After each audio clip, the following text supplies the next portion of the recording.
Salut Cyril. Salut. Enchanté. Bienvenue. Merci. Enchanté. Hein. Ah, il parle Comment vas-tu? pas gascon. Non, bonjour. pas Radichat quoi. L'important, c'est ce que vient de dire Cyril, d'en connaître au moins un mot, Adichat.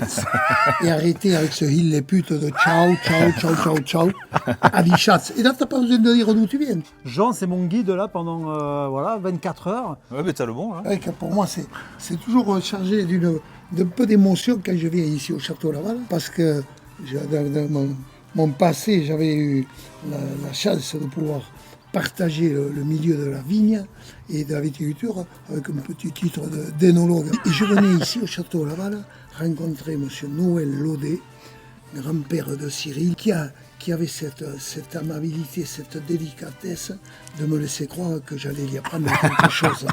Et jusqu'à la fin de nos rencontres, j'étais convaincu que grâce à moi, et le château de Laval pouvait prétendre avoir les meilleurs vins pour faire les meilleurs auvergnats. Et un jour, il a fallu que je m'excuse à plate couture quand j'ai compris que dans sa modestie, il me l'a jamais dit, mais c'était plus qu'un professeur pour moi.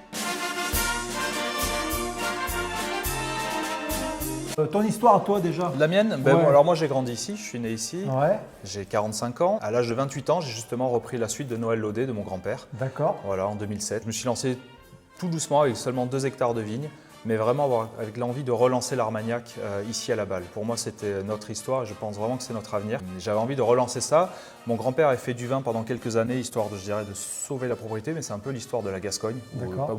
pas mal de propriétés sont tournées vers le vin. Ouais. Et moi, j'ai quand même très envie de relancer l'Armagnac. Ce qui m'a donné envie de relancer justement cette partie Armagnac, c'est qu'on a des terroirs pour faire des jolis petits vins.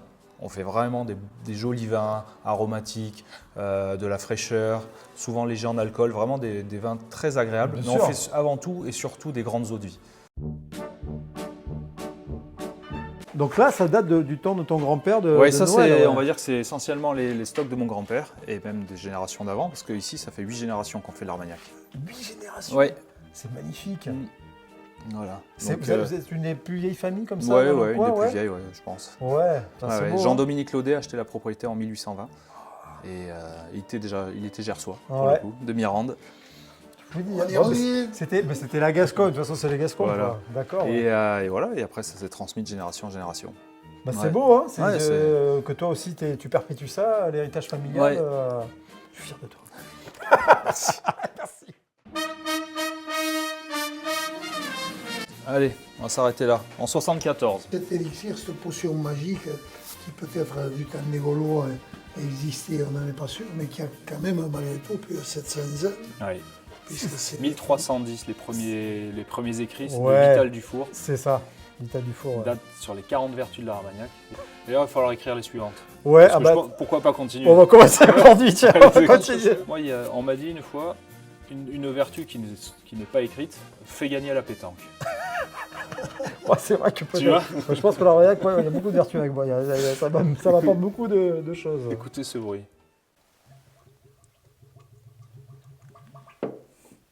Ça, c'est beau. 74, il y a un nez encore très jeune en fait, il y a encore beaucoup de fruits, force d'orange, et puis après on a ces notes de torréfaction, de café, de cacao. des papilles qui sont les plus séduites. Ça m'émerveille toujours Ah, c'est de voir comment ça peut progresser, évoluer en bouche. sûr, ouais, Et ouais. après la longueur, ce qui te reste là. 50 ans Ouais, pile là, hein. ouais. C'est beau, hein. Il les fait pas. Non, Hein non, bien il y en a encore entretenu. sous la pédale. C'est bon, hein. Mais je vais vous faire goûter quelque chose que j'aime beaucoup. Tu nous emmènes en quelle année? Tu sais quoi, je vais vous C'est emmener. une vraie machine à remonter le temps. Ouais, je vous ai emmené là en 2003. Je vous fais goûter un Baco qui a une vingtaine d'années. Et pour moi, le Baco, c'est vraiment un cépage d'avenir. Le Baco, notre sauveur. C'est un cépage qui a été créé par François Baco autour de 1890 pour résister au phylloxéra. D'où D'accord. ma cuvée résistance, avec un petit phylloxéra sur l'étiquette. L'avantage de ce cépage, c'est un hybride, c'est un croisement entre la folle blanche, donc cépage typique de l'Armagnac, et le Noah, cépage américain qui était naturellement résistant contre le phylloxéra. Et en fait, aujourd'hui, c'est un cépage qui est quasiment résistant à toutes les maladies, qui est très vigoureux et qui est tardif, donc même résistant au gel. Ah ouais. Et pour te donner un exemple, là j'en plante encore 5 hectares cette année. C'est un cépage qu'on n'a quasiment pas besoin de traiter. Aujourd'hui, la Balle est certifiée bio depuis 2022. L'objectif de ne plus avoir les traités dans une quinzaine d'années, Je pense qu'avec le Baco, ce sera possible. Et en plus de ça, c'est un cépage qui est propre au bazar à l'Armagnac. C'est vrai. Ouais, qu'il n'y a pas chez nos confrères de Cognac et qu'il n'y a pas ailleurs. Ah, bah c'est bien encore, c'est bien. Là... Et mais qui a eu toutes les difficultés de s'imposer, alors que gustativement, c'était indéniable, il avait toute sa place, hein, Ouais. parce que c'était un hybride. C'est un cépage qui a beaucoup de gras. Je trouve une belle prestance, quoi. Et surtout, tu vois, tu me demandais ce que j'aimais, 15 à 20 ans, à 25 ans, là c'est à 20 ans, Je te rejoins. et on a 50 degrés là. Ouais. Tu le sens pas. Non, c'est équilibré. Ah ouais. C'est souvent une question d'équilibre. C'est Il pas est parce que super, c'est hein. du Baco, mais aujourd'hui, on arrive à avoir des eaux de vie équilibrées, même avec des hauts degrés. Team 2003 plutôt. Super. Hein. On a encore combien d'années à goûter là? On est qu'en 2003. Ouais, On va là, remonter jusqu'à. On va remonter. une petite cinquantaine. 50 ans. Donc le canard, on n'oublie pas un petit sucre, comme ça, trempé dans l'armagnac. C'est pas interdit. Ça, c'est sympa. Nous, ici, l'Armagnac, c'est 3 fois par jour. Matin, midi et soir. Mais c'est comme ça. C'est comme le rhum aux Antilles. Et ça a un avantage extraordinaire sur les médicaments. Qui, on le sait, les médicaments, il faut les annuler avec beaucoup de prudence. L'Armagnac, contrairement aux médicaments, si tu oublies d'en prendre un le soir, tu peux en prendre 2 le lendemain matin.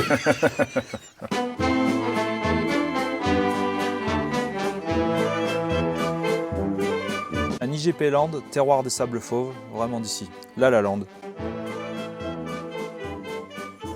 J'ai voulu aller chercher la concentration, vraiment la concentration du Gourmandsin, Chardonnay, Chenin. En plus, on est sur un millésime 2022, donc qui est quand même solaire.